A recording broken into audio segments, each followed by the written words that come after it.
और महाप्रभु जगन्नाथ।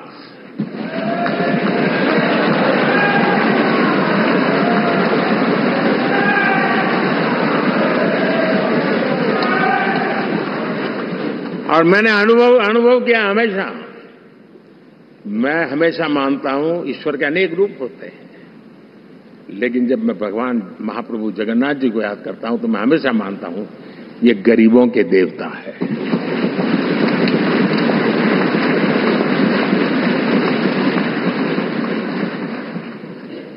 और वहां जो क्रांति रूप परिणाम आया है, मैं इसे एक रिवॉल्यूशन देख रहा हूं। और मैं इसके साथ कह सकता हूं कि विकसित भारत का हमारा जो सपना है, आने वाले 25 वर्ष, पहले मैंने 10 साल कहा था, यहां मैं 25 साल कह रहा हूं,